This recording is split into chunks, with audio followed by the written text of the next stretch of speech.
Mr. President, Excellencies, ladies and gentlemen, friends, I'm honored to join you here today at this conference on the world financial and economic crisis and its impact on development.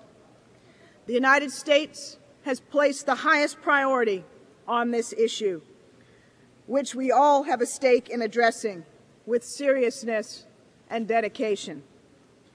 Much hard work and countless hours have gone into preparing the conference.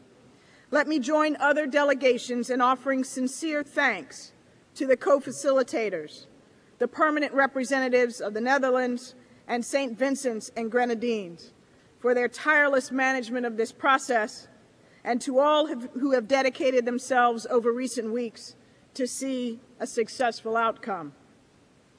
President Obama understands that our collective response to this crisis will make up an important moment in world history. Just a few weeks ago in Cairo, he noted that we, quote, have a responsibility to join together on behalf of the world we seek. That is our goal here today, to join together and continue the important work of creating that world. The subject that we're here to address is of deep matter to us all.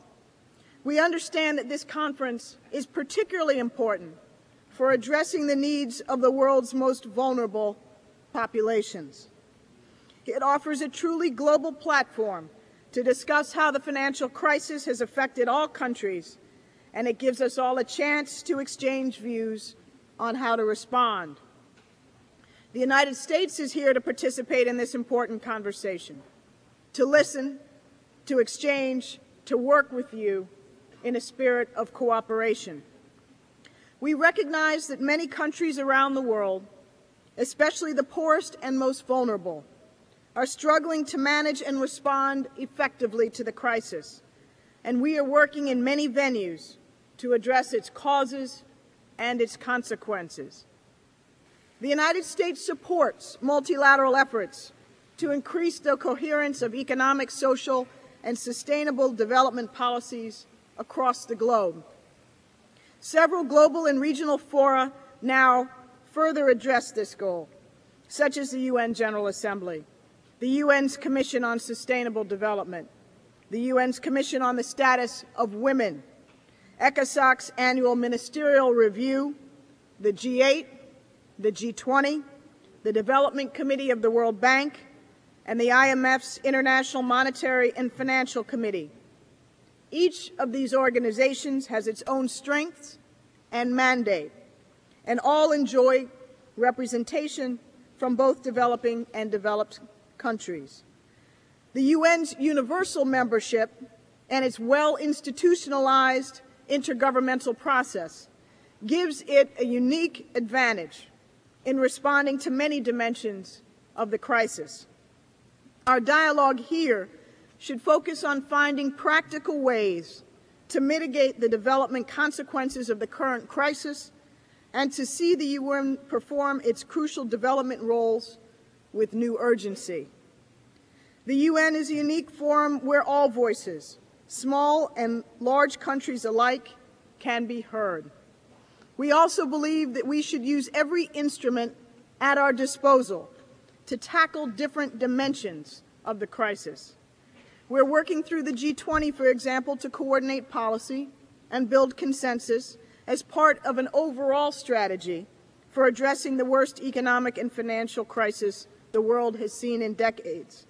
We have done so with participants from developed and emerging economies from all regions, and already have seen considerable success.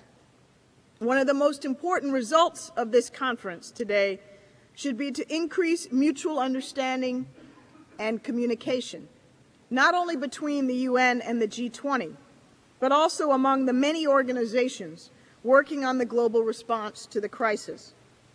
Beyond that, the United States understands that we have an economic, security, and moral obligation to extend a hand to the countries and the people who face the greatest risks today. That is why we have supported substantial increases in resources to boost the emergency lending capacity of the IMF.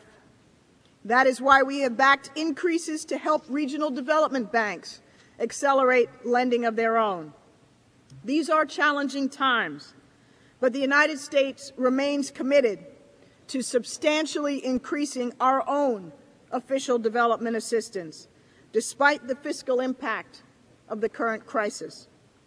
We will also support new and meaningful investments in food security, investments that will do much to help the world's poorest and most vulnerable. The United States recognizes that we, along with others, bear a share of responsibility for the current crisis. But as President Obama has noted, we need not choose between a chaotic and unforgiving form of capitalism and oppressive state-run economies. As he put it, quote, "That is a false choice that will not serve our people or any people." We must look to the future, not to the past. We must work together to restore the sustained growth that can come only from open and stable markets that harness innovation, support entrepreneurship, and advance opportunity for all. The United States hopes that this important conference will adopt the pragmatic and practical tone and approach that can help us achieve our shared vision of a better future. The United States stands ready to help lead global efforts to create new jobs and sustainable growth and development. As President Obama has said, together we can learn the lessons of this crisis and forge a prosperity that is enduring and secure.